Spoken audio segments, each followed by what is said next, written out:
All right. So there's a lot of situations that I've been in where the police preyed on the medical community.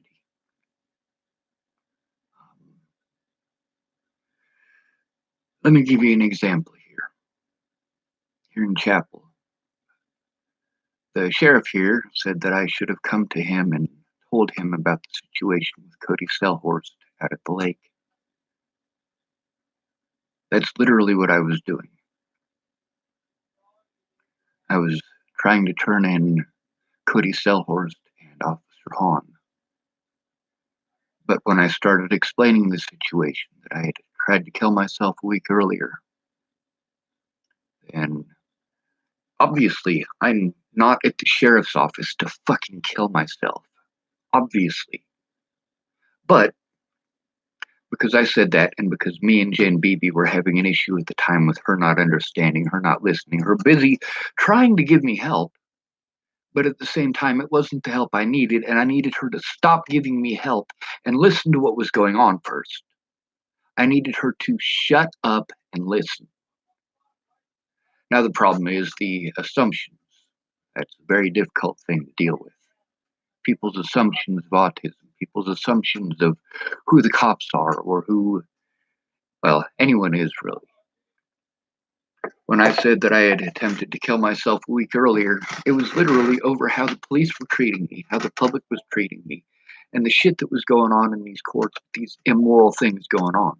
Now, these courtrooms need to have cameras on with audio at all points in time for the safety of homeless people and disabled people in specific. The same thing with public pretenders' offices. With the overwhelming caseloads that they have, they're not going to be able to give every person who the cops illegally and immorally arrest and twist and contort in order to immorally and illegally arrest. These public pretenders aren't going to be able to give these people the full service that they need. And that needs to be documented. Polly Olson was trying to argue with me saying the public pretender is the same as a real lawyer. They're not. They absolutely are not. A public pretender gets paid whether they do their job or not. If they have 200 people they have to take care of in a month, or 500, or 1,800, as Pamela Cardi was saying. Cardi was saying she's got 1,800 people that she has to deal with every month. How are they possibly going to defend anyone at all? Then we've got the problem of going to the right doctor. Obviously, you're not going to want a neurologist do an open heart surgery. That's not their specialty. You don't want a podiatrist, that's a foot doctor, working on your brain surgery, do you? No, you fucking don't, do you? Obviously not. But then you have to work with the assumption that because a police officer brought you in and wants to give his diagnosis, this is a police officer that you were literally trying to turn in, is the one who drives you to Scottsbluff, right? And you're trying to turn this officer in, and he gets to drive you to Scottsbluff and put in his 2 cents. Now, mind you, when I went in to talk to Scott DaCosta, and he said that his officer did not do his job, and that's why he was giving me that CD for free. Well, Scott DaCosta, I asked him why it is that he didn't watch the whole thing, because he admitted to not watching the whole thing. He said, because your friend said that you were bipolar. Really? So if someone is bipolar, that makes it okay not to investigate? He should have started an investigation against that officer in 2018 instead of allowing that officer to leave. Cody Selhorst was allowed to leave as well. Many of these officers, the ones who did the worst things, and by the way, the sheriff was aware of these things. I was attempting to tell him about these things, and he knew it. That's why he and his officers lied. Now, magically, they diagnosed me with bipolar disorder, which is what Scott DaCosta wanted. That justifies magically in his mind him not doing his job. Oh, well, if he's diagnosed with bipolar, I don't have to do my job. But the thing is, in that video, Graham did not say I was bipolar. He said I was autistic. Completely different. Entirely different. And mind you, I have been diagnosed with bipolar. I have been. When you try to tell someone what's going on, and they don't listen, and they don't listen, and they don't listen, and they don't listen, and they don't listen, and through all of this, you're taking abuse. And they're telling you what you need to do. And the whole time you're still taking abuse until you finally snap and scream at the motherfucker. God damn it, you fucking piece of shit. You need to shut the fuck up and listen. I don't give a fuck if you got a PhD. A PhD does not give you the right to turn a blind eye to other people in this facility fucking raping me. And that's how it started. That is how it started. They put that label on you. They put those drugs in you. And then you're some sort of a terrible person who needs drugs. Fuck you. Them drugs as a child fucked me up so severely that after I quit those drugs cold turkey, it took me 2 years, 2 years to be able to function decently. And once I was able to function decently, I was like, fuck no, I ain't going back to that shit. That shit fucks my head up good. Now, let's talk about speech. I have disabilities. You can't see my disabilities, but that's not true either. You can see me stimming. You can see me doing this with my eyes. You can see me doing this with my wrists. And a lot of times, I do things so that people can't see that. If I'm talking to somebody, quite often I turn my head to the side so they can only see one eye. That way, if I'm blinking, well, they only see one eye blinking. Or I put my wrist behind my back. That way, if I'm doing this, it's behind my back. They don't see it. And that prevents them from treating me badly and pretending that I'm a meth head. Now, it's difficult not having a mailing address to have things sent to me. It's difficult with the long distances between me and many of these people, like the autism he's yelling at his.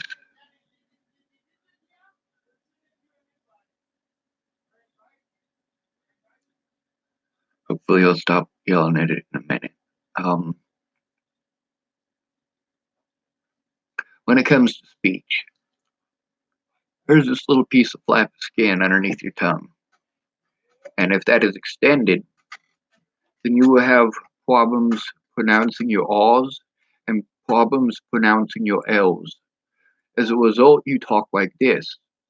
And when you talk like this, people assume that you are retarded. They think that you are stupid. And because they think that you are stupid because you can't pronounce your R's or your L's, well, then you have difficulties because even if you have an IQ of 172, you still can't pronounce your R's or your L's. Now then there's if you've got a cleft palate. You got a issue with that little thing right there. You get a soft spot up there when you're born, or there's no bone there at all. You might talk like this. Now then, because you're talking like this and you have a very nasal issue, people think that you are retarded as well. Retarded means slowed down. Slowed down. But if I talk like this, then I am much more likely to get people to help me and to understand that I have disabilities. Also, if I talk like this, then people will assume that I have disabilities. Even if I don't, my only disability is my speech. The same if I talk like this, my only disability might be my ability to speak.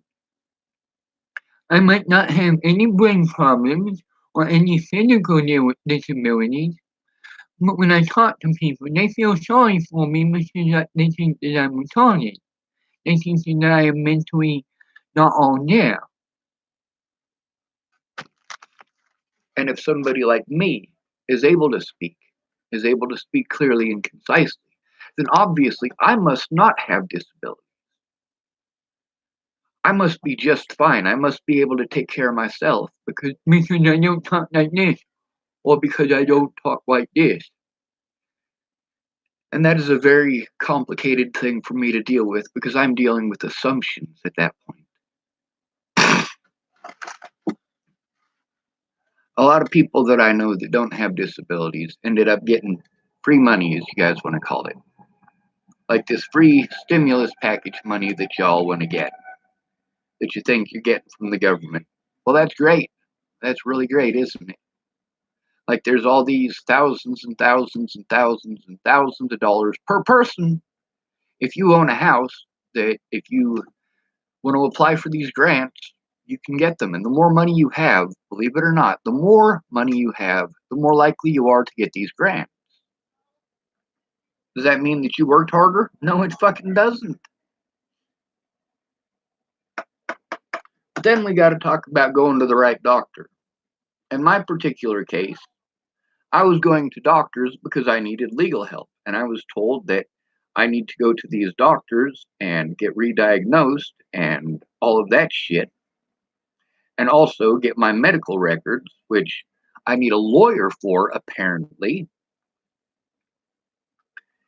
so that I can actually pursue Natalie Bollinger and her family and friends, people like Tim Beeson. See, the thing is, if these people had left me alone and I could have gone to see my friends and family in Boulder without being threatened, harassed, and assaulted, things would have been a lot fucking different. But they weren't. And then they call me mentally ill to prevent me from making a report. They use that as their excuse not to look at evidence. But then they magically pretend that I can't be mentally ill or mentally disabled or disabled at all when it comes to sentencing, when they only have half the story, when they have only allowed slander and no actual evidence in the courtroom. They haven't looked at any of the evidence, but they're making decisions based on slander from my predators who I repeatedly tried to turn in before this situation ended up the way that it was. I was trying to turn in Ken and Leah before Natalie was killed. And I didn't want to turn in Ken and Leah. I didn't want to.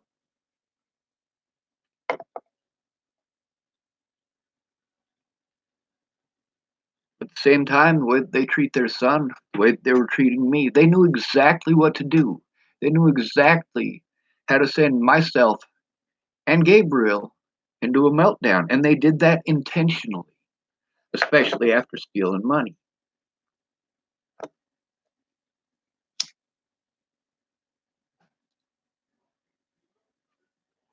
Without those resources, I couldn't take care of myself. If somebody can't take care of themselves, what's your opinion? To be victimized because you don't want them to be a part of your society. Those are your three options, and the middle option is the worst one. The middle option is hell. Because the middle option is you dealing with a bunch of people's opinions who don't know shit. They're not going to help you how you need because they're not going to listen to you. They're not going to kill you, so this goes on and on until you kill yourself. Natalie got lucky. She really did.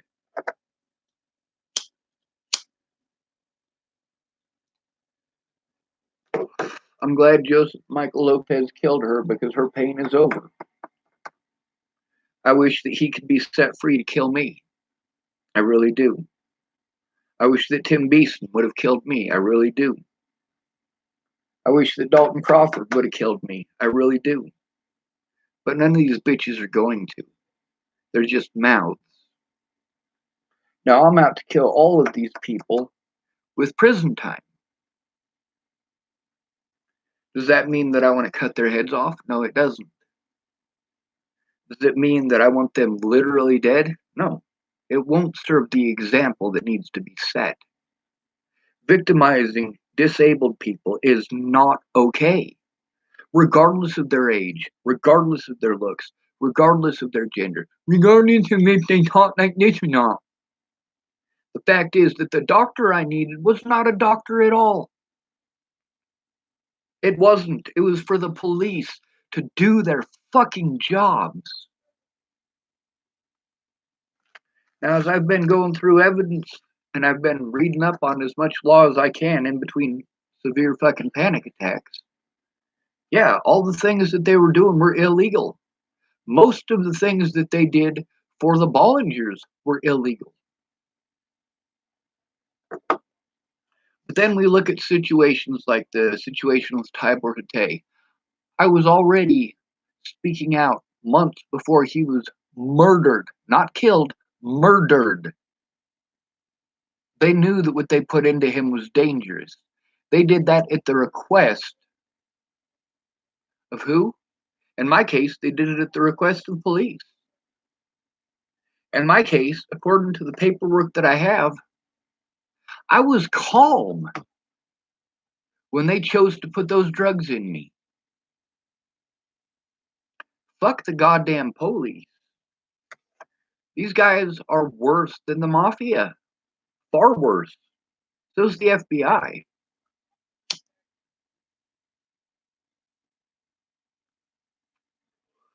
Most of the homeless have disabilities. Most of them. A lot of them, like as in the majority of them, have PTSD from growing up in the system, being dropped off at 18 with nothing, and being victimized by the police because you don't want to see poverty. Now, if they talk like this, then you kind of feel sorry for them, and when they say, I need help, I need someone to go in with me, then you'll actually go in with them. If they talk like an intelligent human being, according to your opinions of what an intelligent human being sounds like, they must not be disabled, and therefore it must be okay for you to harm them.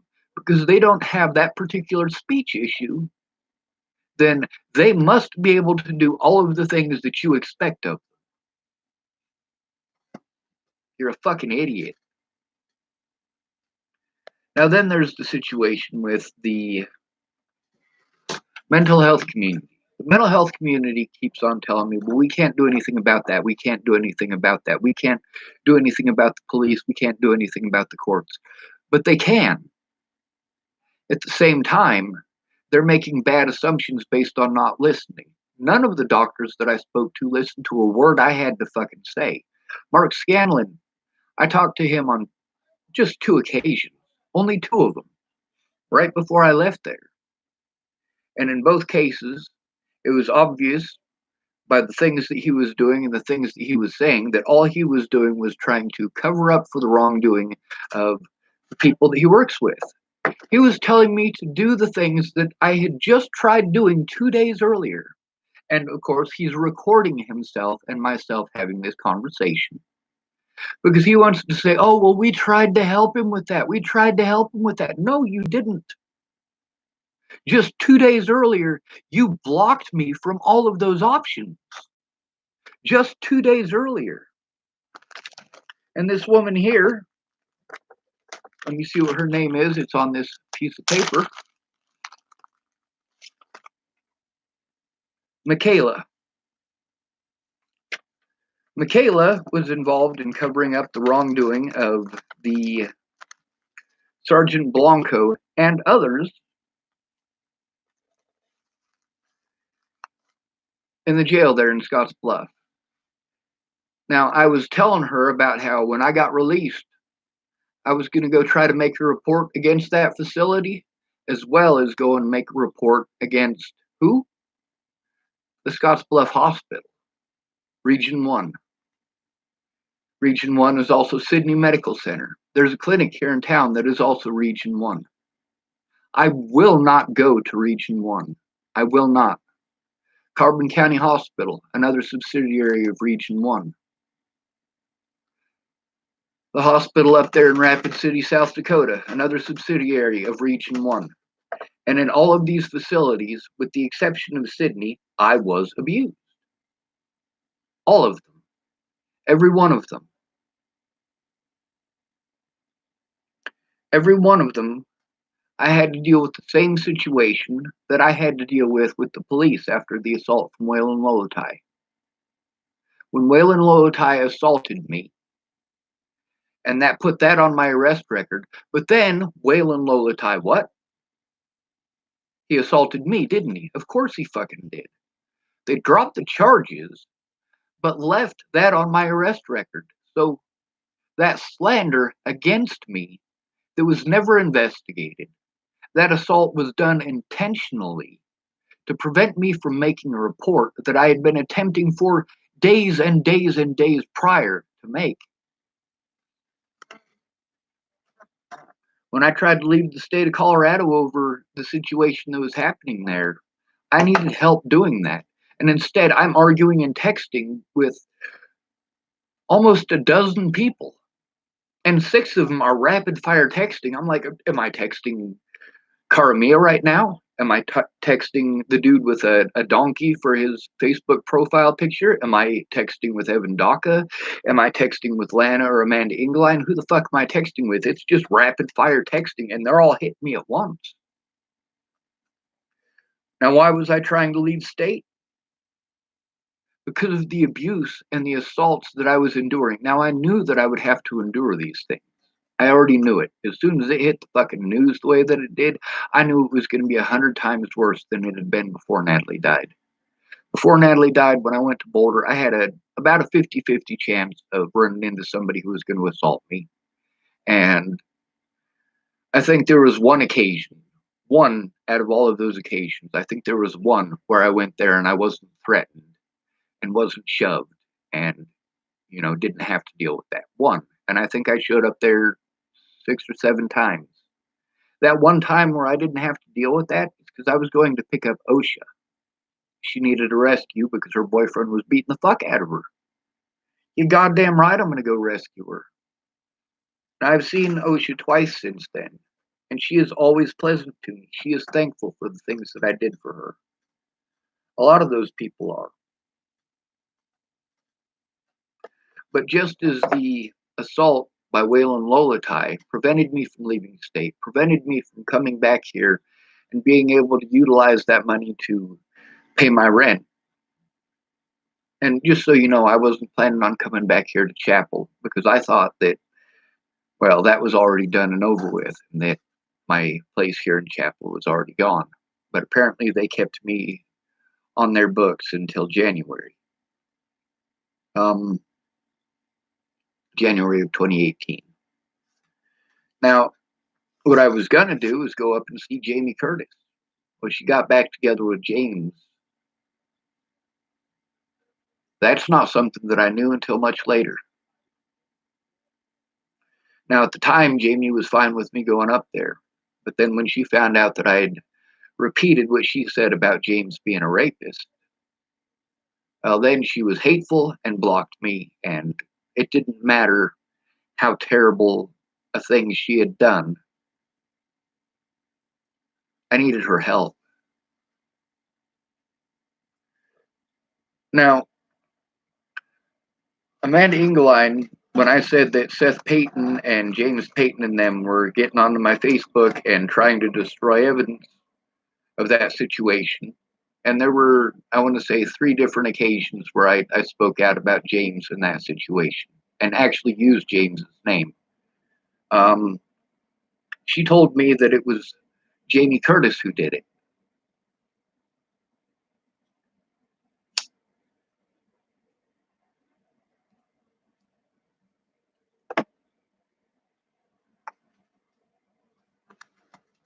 Now, I understand just because I'm speaking doesn't mean that people are actually watching the videos. I can see that I have my mysterious one up here that's always there. There's always one person watching.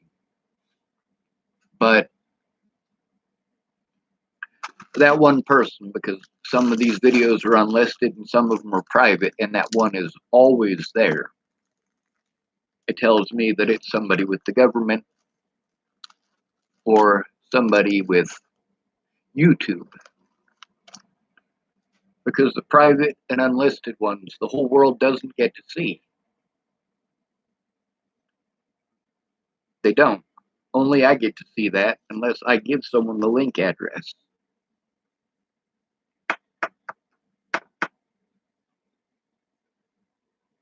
I might make a couple of videos just to prove that.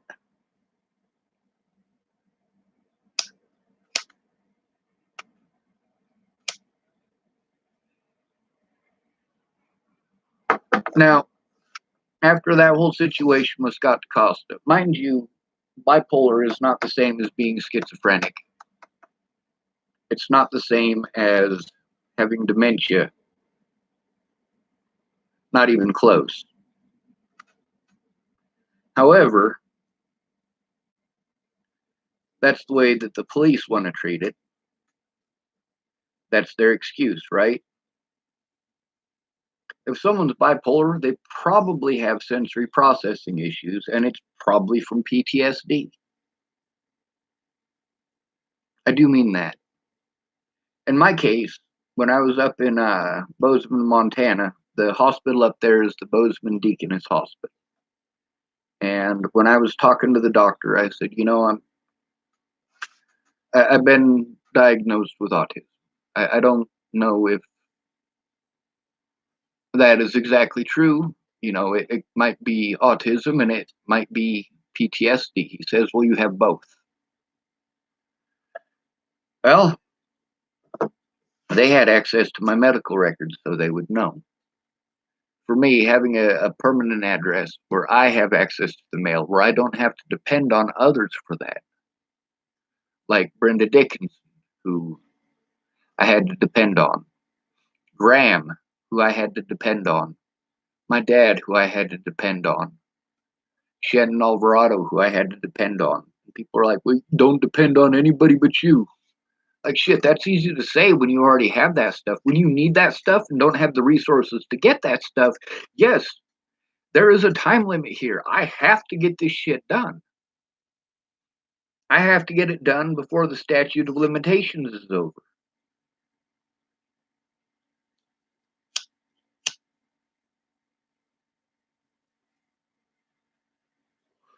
Being raped in the system growing up, though, there is no statute of limitations on that.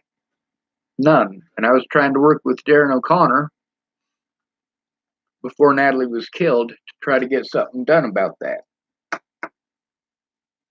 Now, there are certain things that if you're accused of, people aren't going to want to help you. They don't want their name associated with it. And that is where the situation with Darren O'Connor was. Darren O'Connor wanted to accuse me of slandering his name. I got evidence that I didn't. I have plenty of evidence that I didn't slander his name. I didn't have to. If somebody pushes you off a cliff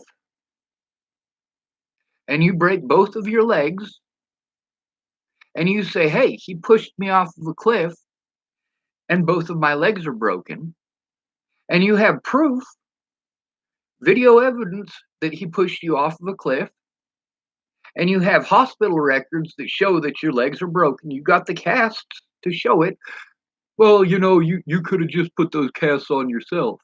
Oh, that's why hospital records are important.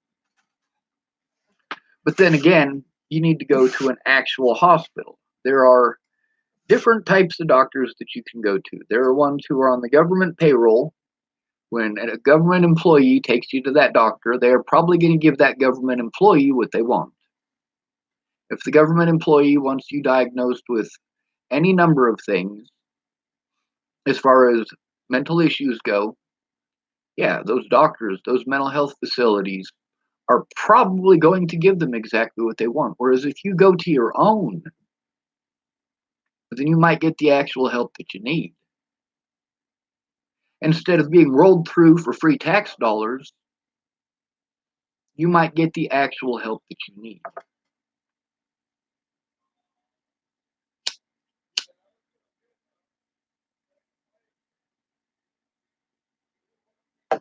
Now, I wasn't able to get Mandy Singer on the phone until over 2 years. Over 2 years after I first needed her help. Over 2 years. I want you to think about that. I want you to think about the difference that it would have made. Now, then there's people who weren't involved in my situation at all. For a whole year between when I left Virginia, or when I was in Virginia in 2016, and when Natalie died at the very end of 2017. Who were these people? Candace Bondurant, first of all, because of some bullshit that she played and the fact that she fucking lied to me. It was disgusting. And then there was my dad. Got rid of him in October of 2016 while I was in Virginia as well. Who else did I get rid of? I got rid of Jerry. I got rid of Mike Vernon. I got rid of Kendall. I got rid of Lana and Amanda. I got rid of Tyler and Jenny and Donnie. I already know that once you have to deal with that situation where people are ganging up on you for giving them the same treatment that they're giving, when you treat them the way that they're treating others and they don't fucking like it, they will gang up on you like a pack of wolves. Natalie said, "Beware the rich wolves." She was right.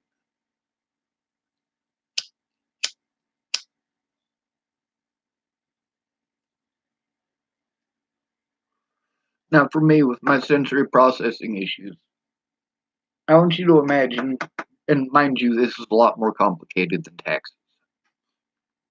I want you to imagine that you need to get your taxes done.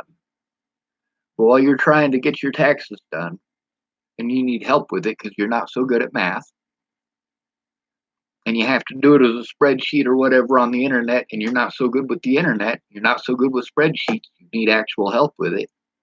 But then the person who wants to sit next to you promising to help, well, they're not helping. They're busy telling you about, oh, I remember back in 1998. Back in 1998. Oh, my friend Spencer, he needs some help with taxes. You know, you could work with Spencer to get this taxes done. Me and Spencer, neither one of us know what's going on. Spencer is 2,000 miles away. You're sitting right here next to me. Instead of focusing on 10,000 other things and 10,000 other people, focus on the person you're trying to help. Except you're not trying to help them because you're not focused on helping them. You're focused on all these other stories. With Shannon Alvarado, for example, when she told me about her friend Marnie missing, it didn't take me 10 minutes to fucking post up about her friend Marnie missing. It didn't take me 10 minutes to take those pictures and post them up because that's something I knew how to do.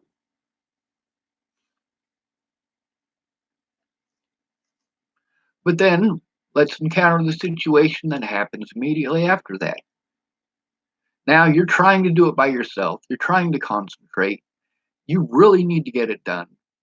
And then this person who is promising to help you is drunk and screaming at their boyfriend loud. And they assume that you got earphones in and the earphones are going to magically drown out as loud as you're yelling. No, it's not. Nearly every night at Shannon Alvarado's, I was wondering why the cops weren't showing up. I'm like, this is so incredibly loud. I've got my volume as loud as it can possibly go. It can't get any louder. And I can still hear her screaming over my headphones. I obviously am not going to be able to sleep with this screaming going on. So then I'm sleep deprived, trying to do my taxes, listening to this person scream. I'm trying to figure out a spreadsheet and I need to concentrate. But I have to listen to this person screaming, and the person that they're screaming at is screaming at them back. And this happens every night. And I really need to get my taxes done because if I don't get my taxes done, I don't get my tax refund in.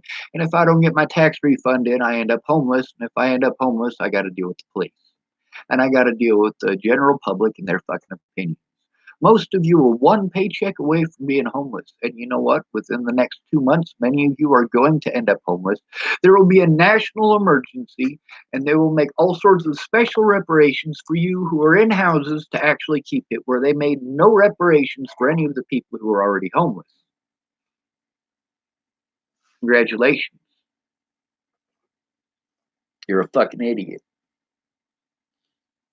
So, if I were to go in the courtroom and pretend that I have a cleft palate, or pretend that I have a problem with the thing underneath my tongue, then maybe I might get the help that I need because I am now playing. I'm now playing like I have a speech impediment to try to get help. But that's just completely stupid. That right there is manipulation. That's like trying to pretend that you are Irish so that you can try to score women at the bar. It's not okay. Meanwhile, at Shannon Alvarado's, I needed her mailbox. That's literally what I needed. The other help that she offered, well, that's part of the reason that I went there, yes, but the mailbox was the most important. And I had to depend on Graham to send those things. Now, first of all, let's look at the situation with Graham.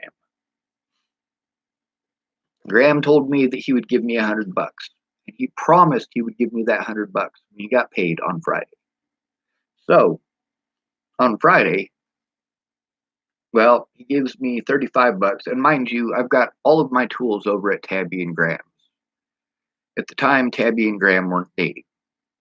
So I've got all of my tools there, and Graham is going to give me $100 for tools that he wanted, and he might give me extra because he wants my violin, but I have to be able to get my car out in order to get the violin. So,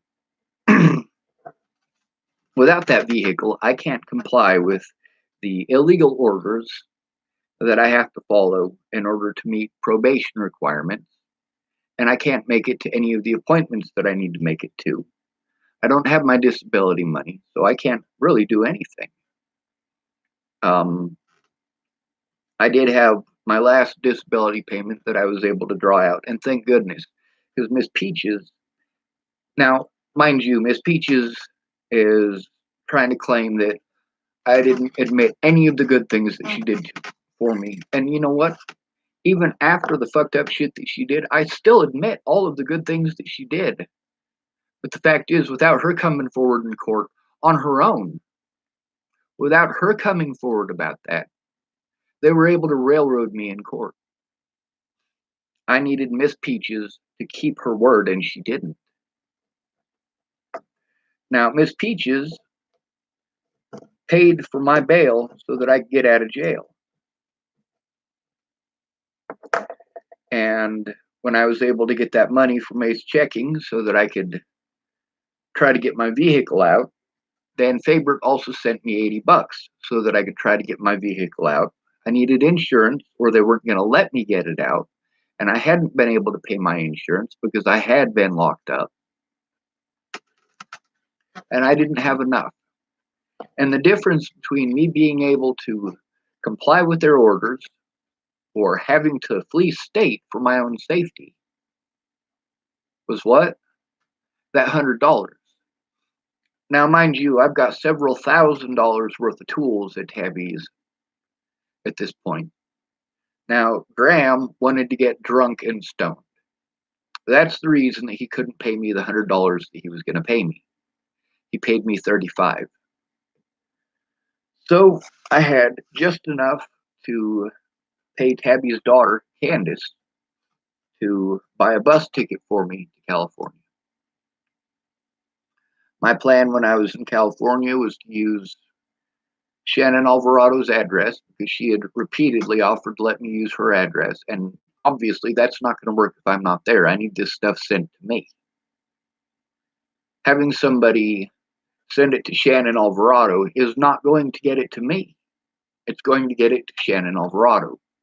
And based on how hard Shannon actually worked to help me out how she said she would, it's pretty obvious that having it sent there and asking her to try to send it over the internet is not going to happen.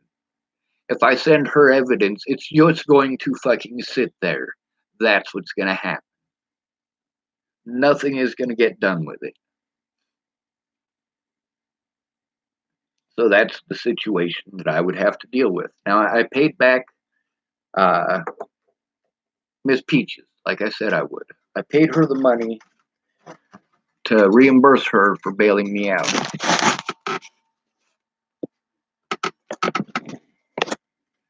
Now, the situation as it was that Graham was going to pay me that money for some tools that he wanted. And, well, he didn't pay me that. And as a result of not paying that, not only did he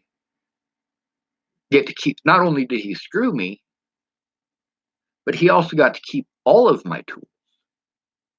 Several $1,000s worth of tools he got to keep for not keeping his word.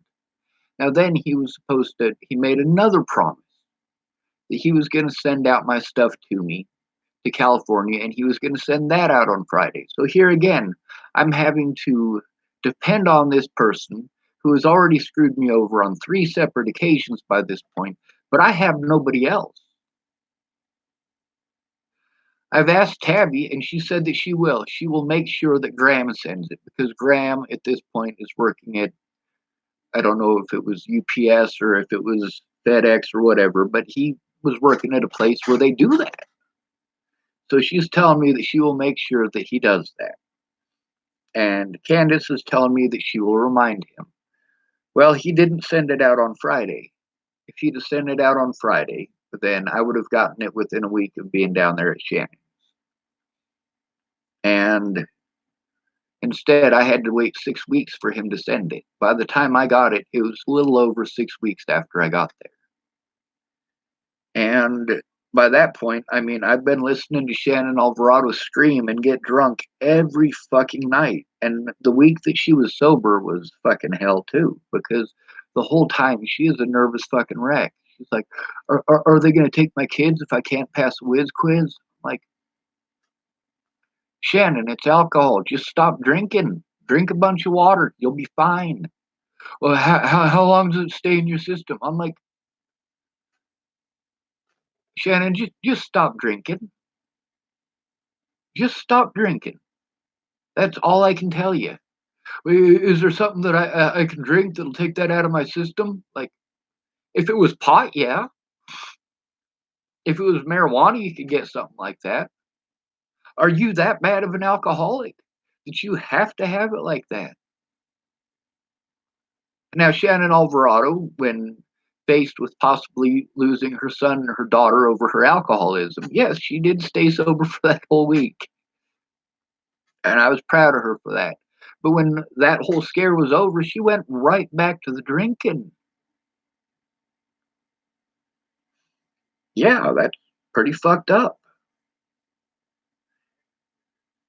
Now, when you have a choice between your children and your alcoholism, or you have a choice between your children or your heroin use, or you have a choice between your children and your cocaine use, or you have a choice between your children and, let's say, even your marijuana use,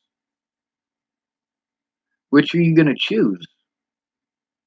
Now, lots of parents I've heard tell me that they would choose their children, and they didn't.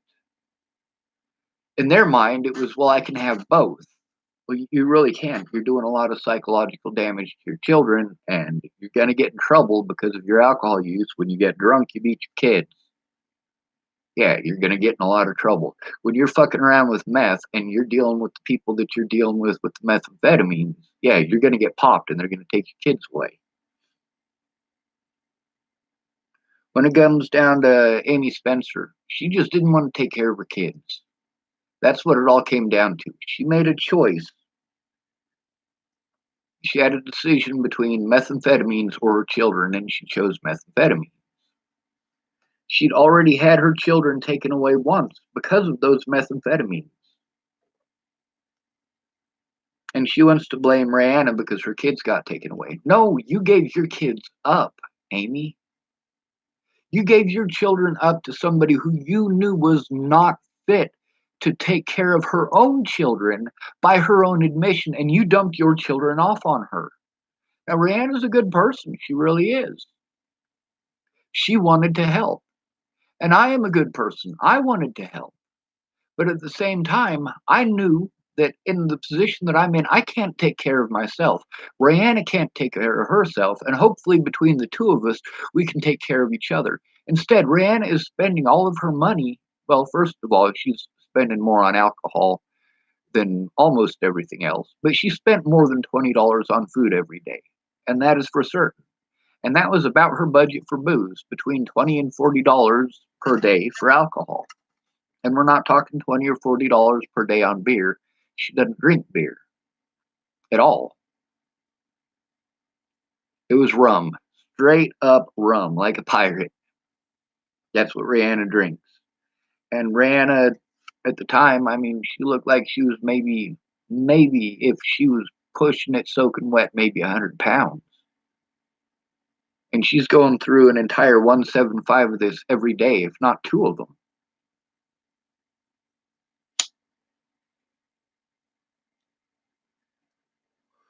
It was immoral and irresponsible of Amy Spencer to drop her kids off with Rihanna to begin with.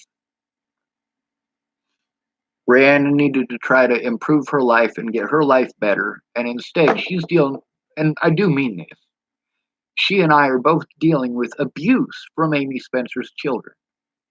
I mean, I got hit with that busted fucking whale. It's a wooden whale that Rihanna had, and it was in perfect condition when we first moved into the camper. And because of the amount of times that those girls were throwing it not only at each other, but also at me, and mind you, most of the times that I got hit with it, it's because they were throwing it at each other and missed. But that thing hurt. And they broke off the fins, and they broke off the tail, and they fucked that thing up. Did I get the right doctor? No, I didn't. Those cops knew what they were doing was wrong and immoral. And you heard how the cops talked to me. You listened to the conversation between me and Amanda Jonas. And Amanda Jonas pretends like I'm screaming at her. Pretends like I'm screaming at her to justify the things that she's done. Fuck you, Amanda Jonas. But then you listen to how those officers are treating me. They are very hostile. You listen to the conversation with me and Rihanna, or conversations with me and Rihanna. You realize that those cops are doing something fucked up over something that didn't fucking happen. And then we've got a woman who wasn't even there. Now, when you hear me making the 911 call about the abuse, and also about Amy Spencer, because I made more than one phone call, by the way. She's like, well, why would she say that you're abusing her kids? Well, she's not there. She is not there. Amy Spencer is not there with her kids to say one way or the other what's going on in that situation.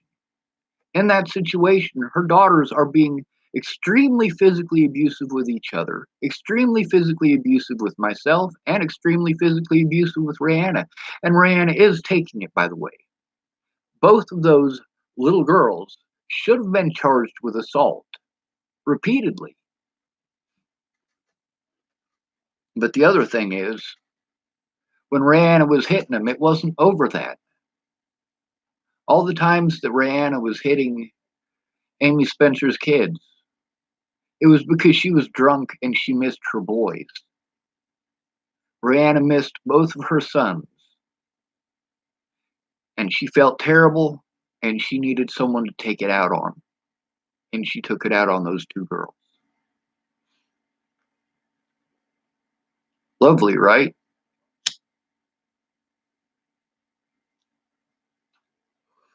So, although it is correct and right for those girls to be removed from that situation, the fact is they never should have been in that situation to begin with.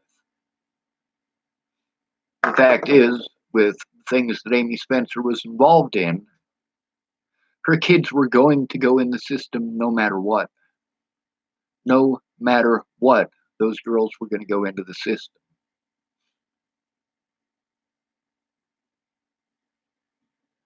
Now, the even worse issue is with the fucked up shit with the police here, and me not having the support that I need in order to take them to court, them denying me access to evidence and outright lying. Well, that makes it very difficult. Very difficult.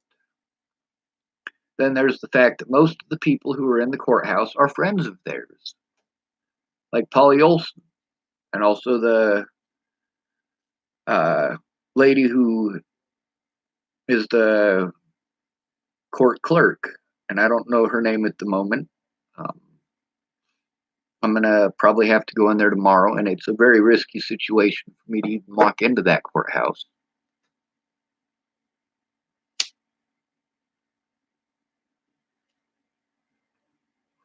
I'm gonna have to find her name and post it up here for the whole world to see.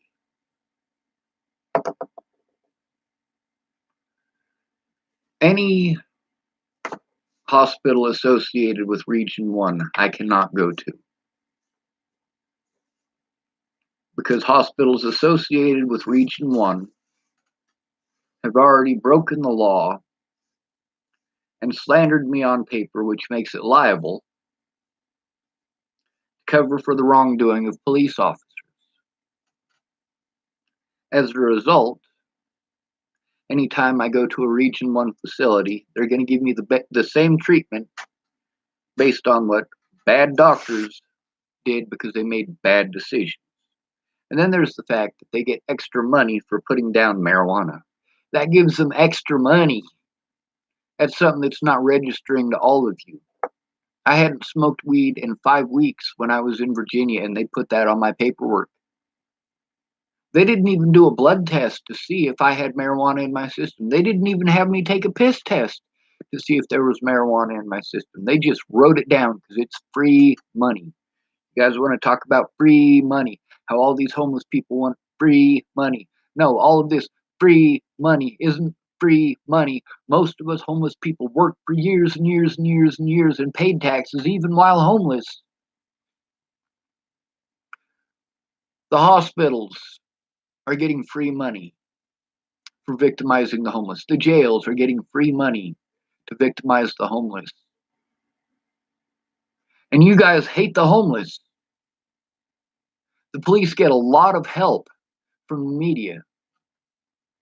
When this shit happens to somebody in houses, the media's like, oh, their rights were violated. This is terrible. They're racist. But when they do it to a homeless person, they're like, oh, that fucking homeless person deserved it. Fuck you, bitch. You can lick a fucking dick, you skeezy cockfuck.